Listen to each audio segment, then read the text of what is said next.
We just have to appreciate everything we have every moment. One of my morning practices is to always write down the top 10 things I'm grateful for. My evening practice is to write down at least 3 things I'm grateful for. And throughout the day, I actually ask the universe every morning, please grant me 19 or more miracles and the wisdom to be able to recognize and appreciate them.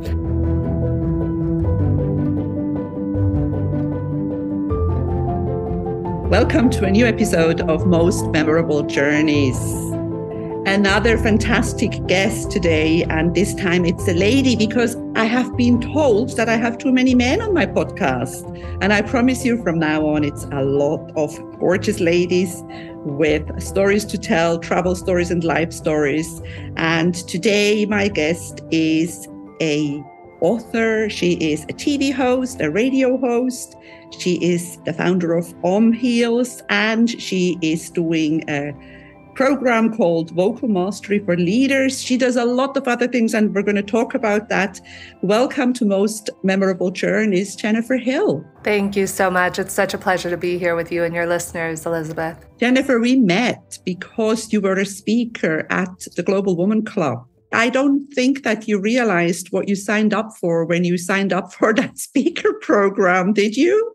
I had no idea. I am designed as a human being to be invited places. And when I get invited, I just happen to say yes, which is how I find myself flitting around the world often.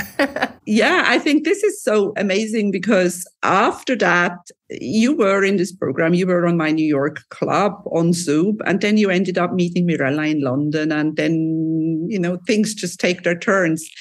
Let's start a little bit earlier. Let's start a little bit from the beginning. I know that you're living in Portugal, but you are a California girl, aren't you? I am. I spent most of my life up until I was 38 years old living in California and then part of the time in New York. And I've been very lucky that since about 2020, I've predominantly been living in Portugal, though also London and Paris, and having fun exploring the world. Did you travel as a child? I am very, very lucky that my parents, my mother for 35, 40 years was an oncology nurse, and my dad was a firefighter.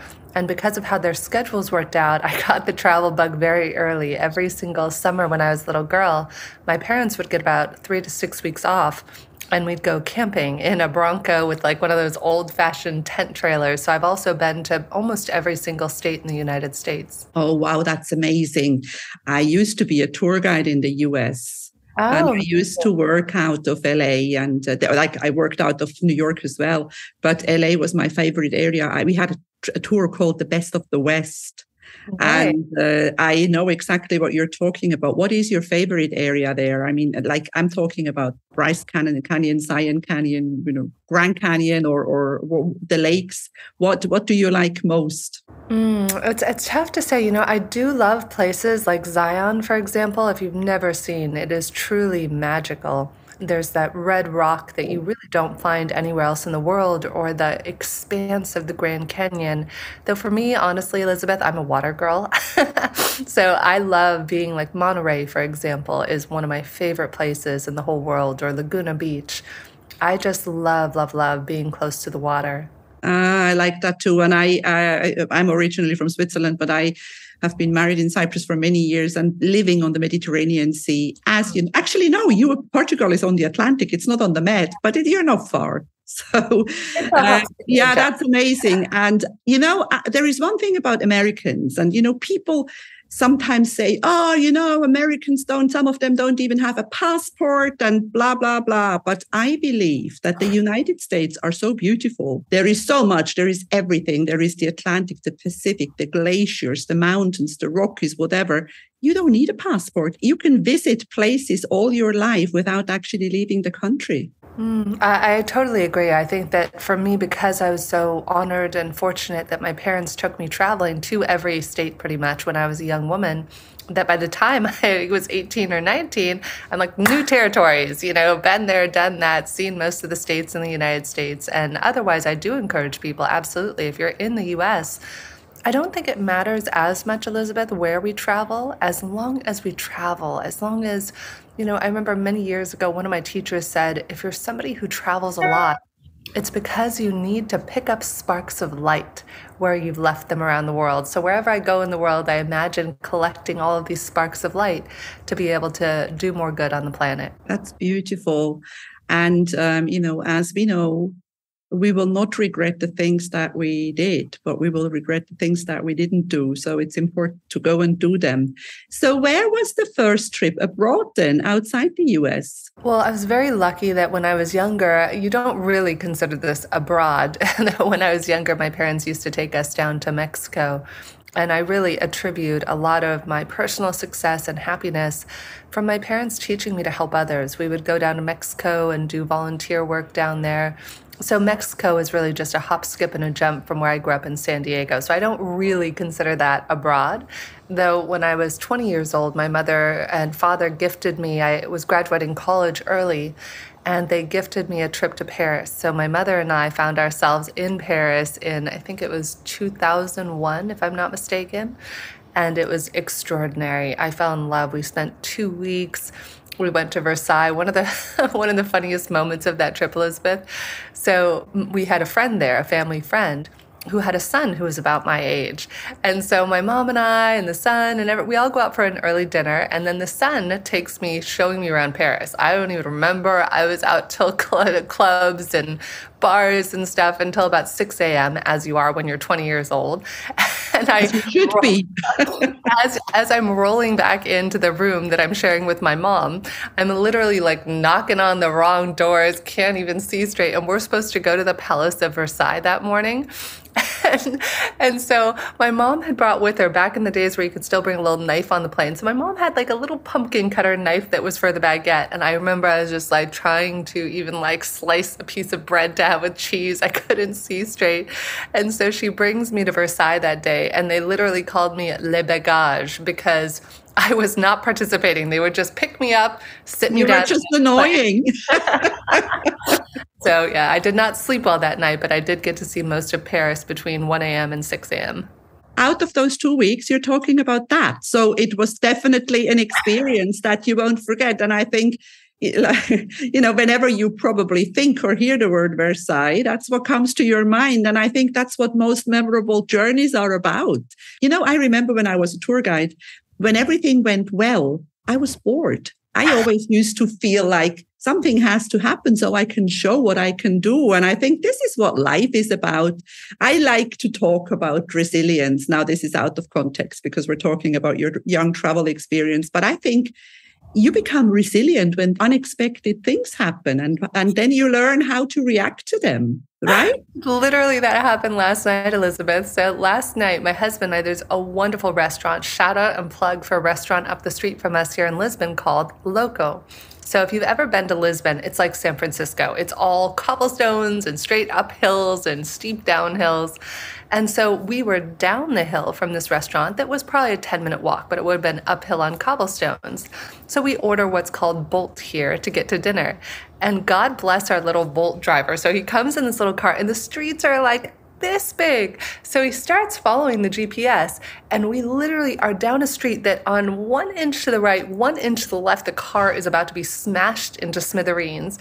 And we're going down this hill trying to get to dinner. And then we come to a blockade. Like, there is no getting out of that hill, and he can't even make a right or left because there is not enough room. And so my husband and I look at each other, we're like, what do we do? Do we get out? Do we walk? Is he even gonna be able to get the car out?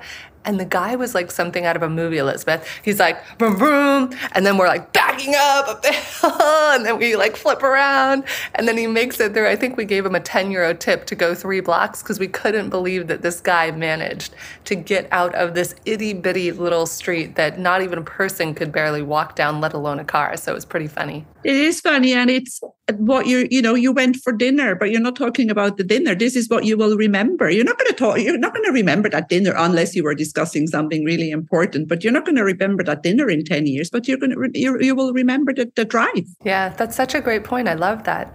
Yeah, because, life is all about, I believe that, first of all, we both know that life is what you make of it. We are creating continuously. And sometimes we just need to sit down and take a break and redo what we've created wrong, which is not really wrong, but it's maybe something that needed to teach us something. Have you had experiences in your life when you felt like that was wrong and now I need to reroute? I know, it's like that GPS, rerouting. Oh, I hate that. Sorry to interrupt. That's one of my biggest, I don't do GPS well. Yes. I mean, there were so many instances of rerouting. For example, when COVID hit, my husband and I at the time were planning to travel around the world. So we had grandiose plans. We had booked 9 months of travel. I had just sold my first company. We were going to be in Bali for a month, in South Africa, in South America. We were literally just planning on ping-ponging around the globe. And so then it must have been March 11th of 2020, I was in Paris at the moment. I had a beautiful apartment that was overlooking the Eiffel Tower and magic and so on and so forth. And March 12th, I woke up, and that was the day that Donald Trump said he was going to shut down the borders. So I woke up that morning, Elizabeth, to 60 texts from friends around the world. Jen, get out of Europe. You're not going to be able to get home. You're going to be stranded. I was like, what is happening? So I hop on the first train. I forgo the place that I'm renting with Airbnb, hop on the first train just to get to London to be able to have options and be in an English-speaking country. And I remember there was no one on the train. It was wild. It was just like a ghost train. And I get to this apartment in London that I've rented for like 2 days just to get myself situated. And I got terribly ill, Elizabeth, terribly, terribly ill. And at that point, I was by myself. So I'm in a country where I know no one. My country is being shut down and no one's being let in. And I'm deathly ill and I can't travel. And it was actually beautiful, though, because out of that, I remember I was in this tiny little apartment near Piccadilly and Leicester Square. And my parents were so worried about me. My parents and I used to talk maybe once or twice a month. And, we'd see each other 3 or 4 times, maybe a year. But we certainly didn't talk every day. And because I was deathly ill and by myself, probably COVID, you just didn't know back then, and all by myself in London, that resulted in my parents wanting to Skype with me every day to be sure I was alive and okay and situated. And literally to this day now, it's now been almost 3 years, we Skype or we FaceTime every day. And my relationship with my parents has deepened so extraordinarily well that who would have known? That would have never been possible had all that chaos, right? And not happened. That is amazing. So what did happen? Did you make it to the US?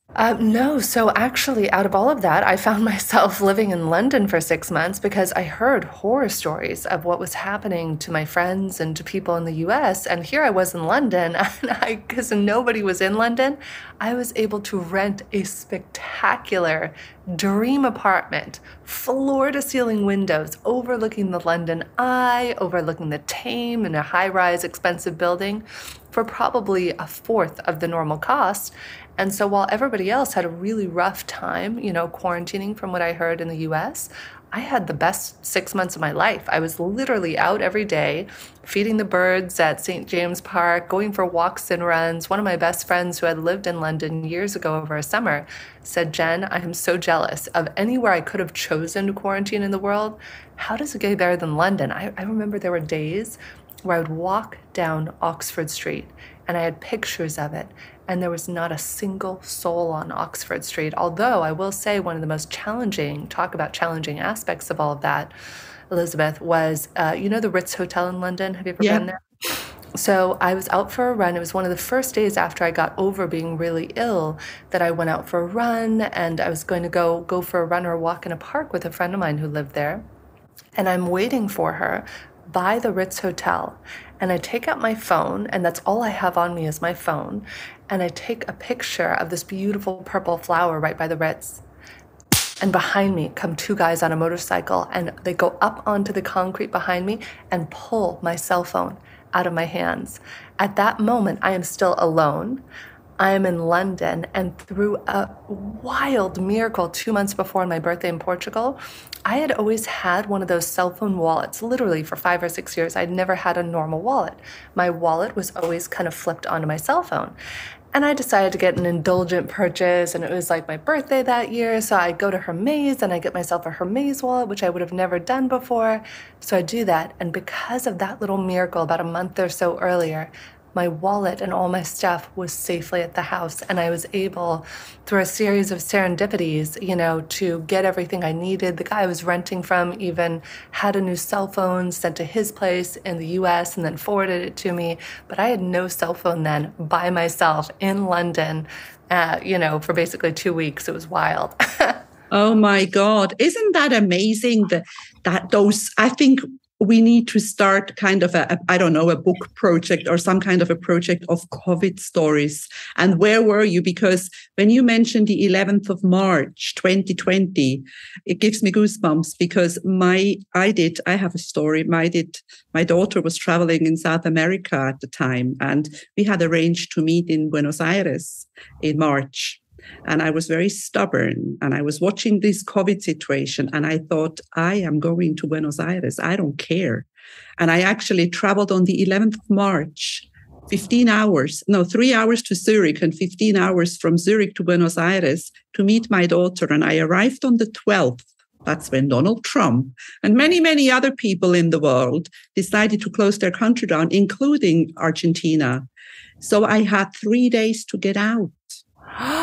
Oh my God. You can imagine how many other people were looking to get out. And I got a flight. I have friends, I've been in the travel industry for many years. I managed to get a flight out via Sao Paulo. And then while I was flying to Switzerland, because first I went to Switzerland, I thought that's the first, because there is no flight from South America to Cyprus. So I'll fly to Switzerland. And while I stop over in Sao Paulo, I find out that Cyprus is imposing 2 weeks quarantine on arrivals. So I was one of the first people who had to quarantine here in Cyprus. And everybody was telling me, you're going to go to the mountains and it's cold and you're going to stay in a horrible hotel and I don't know what else. And I arrived and I was put in a beautiful beach hotel near the airport with a balcony. And I had 2 weeks, the best time of my life because I had my peace, a bit like you in London. So, this is not about me. We're talking to you, but I needed to share this with you because I think there is many, many such stories about COVID. And, when you look back, because I think at the beginning when it started, we didn't know, we had no idea. We probably, some of us probably thought that we're all going to die. But now that we look back and we know that, okay, sad enough, and my heart goes out to all the people who did lose loved ones some people did die, but we didn't know. We knew nothing. What did we feel in March 2020? I think that's a fascinating time. Yeah, it's so true. I remember the wildest thing for me was I remember the last person that I touched was my dear friend Lucy Hamilton, because we had seen each other for lunch at l'Orangerie in Paris on March 11th. And Lucy's the best hugger. She's actually Brazilian. And man, you get a good hug. And that was I remember very vividly, Lucy and I hugged. And at the time, my husband happened to be in New York and we wound up separated and stranded from each other for about 2 to 3 months during that period. And so I remember I hugged Lucy and then I went 2 months, Elizabeth, without touching another human being. So I remember it was around month 2, month and a half or so. And, the police officers in London are often on horseback. And so one day I look at this police officer and I'm slightly twitching and I'm like, sir, I haven't touched anything or anyone for 2 months. May I pet your horse? And the guy looks at me and he's like, yeah. And I'm like, precious, my precious. I thought I was expecting a different story. I thought you were asking him to hug you. No, I just wanted the horse. I was like, I don't care about him. I just want to pet the horse. How amazing. Yeah, it is, and this is something that nobody saw. I don't know. Okay, I'm not a scientist and I don't know, but I'm sure there were people who saw it coming, but normal people like me, nobody saw this coming. Nobody knew. And it's fascinating. And I always hoped, and I still do, that we have learned something. I don't know if we have. Do you think we have learned something? One of the projects I'm involved in, Elizabeth, is called the Unitive Narrative that was actually written last year by a group of evolutionary leaders, which is a group I'm a part of that Deepak and Barbara Marx Hubbard started. And the idea of the unitive narrative is to basically underpin everything we create, businesses, medical models, education systems, etc., based on the premise that we evolve to cooperate, not to compete, which is what all of the latest science is showing us. So I will say, did we learn anything? Yes, I truly believe as you're looking out in the world right now that we're seeing that old models, old economic models, old medical, all old education models are decaying. And with that, there's a vacuum. And so I do truly believe, did we learn anything? Ask me in the next year and I'll be able to tell you, because we are at a critical choice point for human beings right now.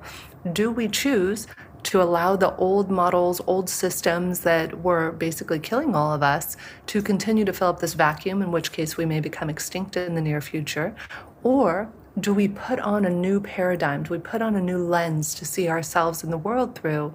And if we do that, then I would venture to say that we learned something so valuable that it may actually save us as a species. Wow, I like that, and I like to, I was hoping for that, and I definitely have changed. Most of my friends have changed, some haven't, but there is hope, because the way we are going, sounding very, pessimistic, but we have done a lot of damage to this planet. And we cannot continue like that. So we need to do a bit of change. And I think change starts with every single one of us. Nobody's going to do it for us. And I think that's where we're going to talk a little bit about what you do. What do you do, Jennifer? Tell us a little more, because I know more or less what you do, but I want our listeners to hear, because you are doing wonderful work in the world. And I also would like you to tell about your relationship with Deepak Chopra. Yes, thank you so much, Elizabeth. Well, I'm going to digress for a moment and recommend two wonderful books on the topic of what we are all doing and what can be done in the world. I'm very lucky, actually, at Morella's party, I was fortunate to get to meet Ervin Laszlo, who is a beautiful soul. And he has a new book called The Upshift and a movement called The Upshift, which is based on exactly what we're talking about, which is how do we upshift humanity? And he and I are working on a project now around that, as well as my dear friend Jude Curvin, who also knows Ervin very well. A lot of the thought leaders I know, Deepak, Jude, Ervin, we're all coming from this perspective of birthing, emerging, something new that's never been done before. And my dear friend Jude has her new book coming out in October called The Story of Gaia, which is already on the bestseller list, which is how do we evolve as a species so that it is sustainable, so that we're not constantly depleting resources and competing and coming from a sense of separation. So really that is what I do, Elizabeth, is I'm very, very blessed and honored to get to work on so many projects. I have a few main things I work on. The om-heals.com platform, where that got birthed from is the first company that I built and sold was in the recruiting space. And my gift has always been matching person A with person B. So when I built the last company, I would teach my colleagues and the people I worked with how to cold read someone and how to energetically see who that person would match with. So fast forward in October of 2020, when I was living in Paris, the person named Moon Cho, who asked me to co-found Om Heals with her, she said, Jen, how would you feel about creating a platform for spiritual, psychological, and energetic practitioners around the world to match with users? And I said, well, it's really funny. I used to do something similar when I did recruiting. And so we spent basically a whole year creating a mathematical formula that mirrors my intuition. And we worked with my other co-founder, Julian Adler, who's an amazing man and helped me to build and sell my last company. And what we did is we found a way that measuring 4 quadrants across certain variability that most of us can tolerate, how to create healthy, lasting, intimate relationships around well-being. And we've had a 94% success rate since we started beta testing in November, December last year. And it's extraordinary. So we have almost 100 practitioners from every continent around the world except Antarctica. And a user can just hop on the platform, answer a set of 20 matching questions, and then for free, you're sent who your best algorithmic matches are. And if you want to, you can wind up doing a session with them. You can also do 15-minute free sessions with many of them. And we have all different price points. We have some people who are $30, some who are $450, and you just tell us whatever price point you want, and we send you your best matches. That's fantastic. And that is available online, as you said, and we'll put the link to this in the show notes. So I don't have them yet, but I'm sure that you are going to send them to me. I'll so I do that. And then, as you mentioned, I do events with Deepak Chopra. I was very, very blessed that it was wild. So I went from building and selling a recruiting company to working with the dream coach who works with A-list actors. And there was an A-list actor who used to live in our building in New York. And one day he told me about how this dream coach helped him to intuit what his next big role was. He was an award-winning actor. And I said, oh, that sounds cool. I'm kind of wondering what my next role is now that I've sold this company, though I did have a 5-year contract to continue running it. And through a series of serendipities, I do this dream work with this coach where you write a note to your higher self before you go to bed, and then you have dreams and symbols, and then you give the dream coach the symbols and she interprets them. So wildest thing, Elizabeth, one of the things I saw when I did that dream work was I saw a very prim, proper male newscaster in like a suit. So I tell this to my dream coach, Goalie, and she says, oh, my love, you're going to be on TV. And I said, oh, no, Goalie. You see, I did a ton of TV back in the day. When I was in my 20s, I had done like MTV and ABC, NBC, E! News. I did a bunch of that in my 20s, but I hadn't done TV for 10 years. And she said, oh, no, my love, you're going to be on TV. I'm like, uh-huh, yeah, sure. And so on November 1st of 2019, through miracles and different things, I was able to find a way to move into a consulting role for the company that I worked for.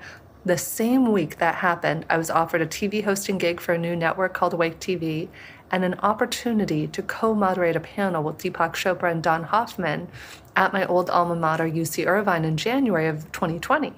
And so the wildest thing is, talk about just seizing something by the moment. So Elizabeth, it was December 31st, 2019. We're about a week and a half away from when Deepak and Don and I are going to be doing this thing. And all of a sudden I get a download. And I had this show, right? But it was like an online show, barely existed. And I reached out to UCI and I said, tell Deepak and Don I saved them a spot on my show. Now, I wasn't even like a legit TV host. It was a barely there network. And then I get a call back shortly after that.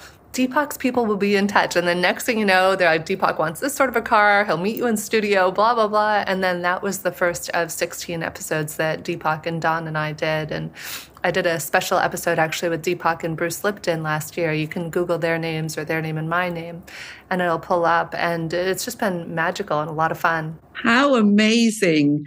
It's like a dream. Maybe I'll come back to you and ask you to get Deepak on my podcast. Yeah, I love Deepak. Is he I mean, obviously I don't know him. I know what I see, but is he as lovely and nice as he looks? What are you going to say now? No, he is absolutely adorable. It cracks me up. He is an emoji guy. So whenever you text, he's always sending like hearts and folded. He's a very generous, genuine spirit who is really up to making a difference on the planet. And I feel privileged and honored to get to consider him a friend and to get to collaborate with him. I really admire the works and the projects that he's doing. The Never Alone movement, oh my gosh. They've saved hundreds of thousands of people from committing suicide using the specialized AI that they created to support people with suicide, which is very near and dear to my heart, which is one of the many reasons Deepak and I connected, is I tried to commit suicide 3 times between the ages of 16 and 20. Oh, I'm so sorry to hear that. And my son lost a very good friend as well, who was just about 20 at the time, to suicide. And it's just so heartbreaking. And I always how far do you have to go until you actually want to do this? The thought crosses our minds, I guess, at some point in our life, maybe, or I don't think anybody has such a perfect life that you're never fed up. But the fact that you actually get to this point is heartbreaking. And there is a lot of work to do. I do quite a bit of work with young people, and the suicide rate of young people, of teenagers, is going up a lot because of social media, because of loneliness, because of bullying. There's a lot of work to do there, Jennifer. Yeah, it's heartbreaking. That's honestly why I try to do so much good right now, Elizabeth, in the world, is because I did almost die more than 3 times between the ages of 16 and 25. I was bulimic and into drugs and alcohol, among other things. And I was not living my best life. And I really just wanted it all to be over. And the fact that somehow or another, I survived a horrific car accident too, where I found myself hanging upside down on top of a cliff and had to climb up the side of a ravine. And somehow, this was when I was 16, I was completely unscathed. And so I knew it, that I had angels, whatever you want to call it. And I truly feel that how I managed to not die the 10 or 20 times between suicide attempts and just reckless behavior of 15 to 25, I'm so deeply grateful to be here and now to be able to do the work I'm meant to do in the world and support others. Yeah, and you're doing it very well. And I think a lot of people are very grateful to have you around. Talking a little bit about, there's two more things that I want to talk about. One is, how did you end up in Lisbon? It's actually funny, very serendipitous. And my friend who is the reason that I wound up in Lisbon just was visiting with us last week here in Lisbon. So on February, 24th of 2020, as I mentioned, I was getting ready to go all over the world. And my girlfriend, who also lived in New York at the time, we went out for dinner. It's like one of those cold New York nights. We're having dinner in the city. And she said, "Oh, Jen, you're going to be spending," this is before we knew about COVID. She said, "Oh, you're going to be spending all this time in Europe and all over. When you're in Europe, you should stop in Portugal. I was just there and I think you would love it." And I was like, "Portugal? Where is that? I don't even know where is that. In South America? Where is it?" Like, I didn't even have a context. I hadn't even really heard of Portugal. So she tells me, "Look up Lisbon." So we're sitting there at dinner, and I have a flight booked the next morning to London. And so I look up Lisbon. It says 70 degrees and sunny, and I'm kind of flipping through a couple of pictures. I'm like, that looks amazing. And I look up London, snowing, 30 degrees Fahrenheit and cold. And I was like, I wonder. So I hop on my United app, and I had booked my ticket via points. And I said, I wonder if I could get a ticket to Lisbon instead. So I got the last seat on a flight to Lisbon the next day. And I found myself that night actually rerouting my trip to Lisbon instead. And then I fell in love. Wow, that is crazy. I know Portugal because I used to work for the police and I used to go there to translate for some criminals and some people, but I absolutely love Portugal. And I think Portugal is kind of a little similar to Cyprus in a way because people speak good English. Compared to people in Spain, I've always found that it's easier to communicate and it's just beautiful. And there is a fantastic history as well. And as you were mentioning before, when you went for dinner in those narrow roads, it's beautiful. It's Europe, very European and very appealing. Yes. And then, important travel advice, though. When you come to Lisbon, do not bring high heels, ladies and men. Stilettos, because you're going to get caught in the cobblestone. Yeah, it's wild. I have all these beautiful high-heeled shoes. I have a pair of shoes I bought in Paris last year that I have not even worn because all you can wear is sneakers and flat shoes with grip, and that's about all you can wear in Lisbon. Yeah, that is true. And it's a bit of a general problem in Europe because of all those old roads, which are very charming but difficult to walk with heels. And when you do wear them sometimes because you have to or because you want to, you actually end up ruining them because you get stuck in one of those. But that's a first world problem. It really is. It's true. Now, we were talking before we started. You're planning to travel. Where are you going to go in the near future? Let's not put a timeline, but what are your plans? So I'm very grateful to have about 6 months of upcoming travel. So on Monday, I head to LA. I'm officiating one of my best friend's weddings. So I'm going to be in LA. Then I go to San Diego and Orange County to officiate the wedding. Then I fly to Cancun. Then I spend a night in Cancun. And quick travel tip, there are often wonderful business class travel deals on TAP Airlines. So I like to fly business to sleep on my way there or back with the lie flat beds. And so now my favorite new route is to go in and out via Cancun. So I'm spending a night in Cancun, come back to Lisbon for 2 nights, go out. Then I'm in Italy for a week to celebrate my husband and my anniversary, come back for a few days. Then I'm back out in LA again for an event with Deepak. Then I'm back for a week and a half. Then I go to the south of France, to Paris, to Nice, to Provence. Then I'm back, and I've been invited to go to Manila in the Philippines for an event that they want to honor me at, though it's about 20 to 30 hours of travel each way, so I'm reticent. I don't think I can do that. And then potentially Israel, and then I have a friend's book launch, which I'm helping coordinate in Oxford in October. Then I have a girls' trip with my girlfriends back in Cancun for 3 nights. Then I come back, and then I'll be in Punta Mita for part of December in London. That's my kind of girl. I love this. I love hearing this. And when you are in Israel, in case you have some time. Cyprus is like a 40 minutes flight away from No kidding. I Israel, didn't because we are realize. very far down in the Eastern Mediterranean. People don't, because Cyprus is Europe. We're part of the European Union, but we are we're in the Middle East. It's a 20 minutes flight to Beirut and 40 minutes to Tel Aviv, 40 minutes to Cairo. So come visit me. You never know. Who knows? I am just at the whim of the universe. And I also pray and meditate. And I ask the universe, even though I make plans, like I was supposed to be in New York. I literally had landed from 3 weeks of travel in the US, went to Madrid almost a week after I landed, and I was supposed to fly to New York for 3 nights for a party. And I woke up and I was exhausted from having been in Madrid all weekend. And I woke up and I saw my flight was delayed. And my first thought was, oh, thank God, I can sleep a little bit longer. So I'm getting ready to meditate and then maybe go back to sleep. And about 20 minutes after that, my flight gets canceled. And I was like, okay, do I still really try and push and do it? And it wasn't something that was life or death. And, a lot of other people who were probably impacted by that flight, it could have really screwed them up if there was weddings or important things. And I thought, it's selfish of me to really push for this. I don't necessarily need it that bad. And so I just surrendered that trip and let it go. That's sometimes necessary, and there is a reason for it. And it's funny that I read this morning. I think it was like the universe never takes anything away from us without presenting us with the upgraded version later on. Agreed, 100%. And so there is, when something goes wrong, and I think it's important to realize in life that everything has an expiry date, the good times and the bad, this too shall pass. It will be over. And that's why it's also important to appreciate the good times and enjoy the good times, because they too pass. Yeah, we just have to appreciate everything we have every moment. One of my morning practices is to always write down the top 10 things I'm grateful for. My evening practice is to write down at least 3 things I'm grateful for. And throughout the day, I actually ask the universe every morning, please grant me 19 or more miracles and the wisdom to be able to recognize and appreciate them.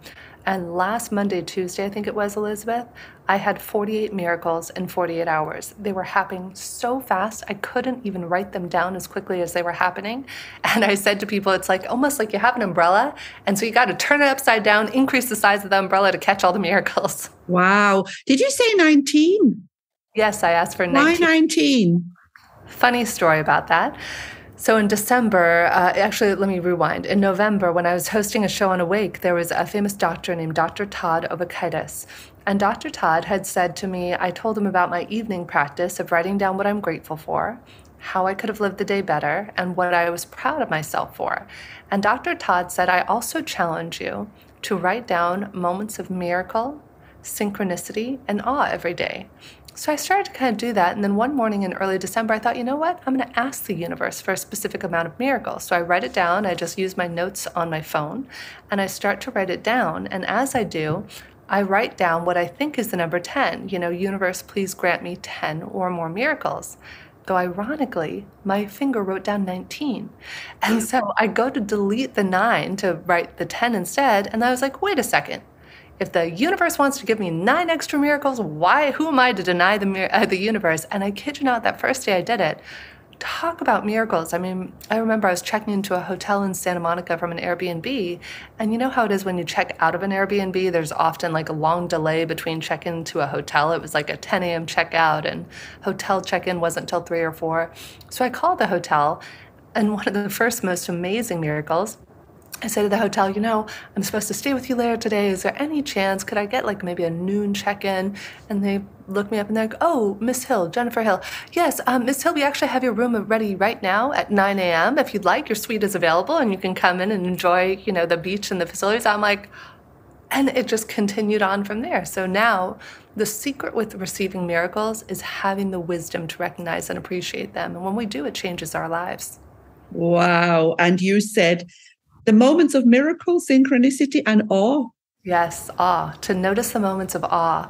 Think of how often in life we go on autopilot. And one of the other programs that I facilitate is a program called Vocal Mastery for Leaders with celebrity vocal coach Arthur Samuel Joseph, who trained Tony Robbins, Arnold Schwarzenegger, Pierce Brosnan, Sean Connery, a whole myriad of different celebrities around the world. And so one of the aspects of what Arthur and I teach in Vocal Mastery for Leaders is an aspect called conscious awe, A-W-E, awareness. When we bring conscious awareness to everything we do, your life begins to unfold in the most miraculous and serendipitous ways. Oh my God, I absolutely love this. And I do live quite consciously, but I have never actually done that. Yeah. I'm going to start doing that as of today because, and listen, people who are listening to this podcast, listen to this lady because she knows a lot of stuff and she has dropped a lot of good hints in this podcast episode. And I usually try to keep my episodes to about 35, 40 minutes. And we're coming to the end, Jennifer. I could talk to you forever. So I do hope that we'll get together somewhere, somehow, hopefully through Global Women or in another way, come visit me. But any other last tips that you've given us a lot, but if you have anything else, would you share it with us? I think the final thing I would love to leave everyone with is to always look for the good. Always look for the good in everything and everyone, everywhere you go. In fact, that was my tip of the day yesterday. I was inspired, despite doing a lot of TV stuff, I get really shy and I am not a person who likes to record videos of myself on social or post selfies for the most part. And so I'm really pushing through a barrier for myself, and I'm doing 365 days of tips for living your best life. And people can find that on at Jen Hill Speaker on Instagram or my Jennifer K. Hill Facebook.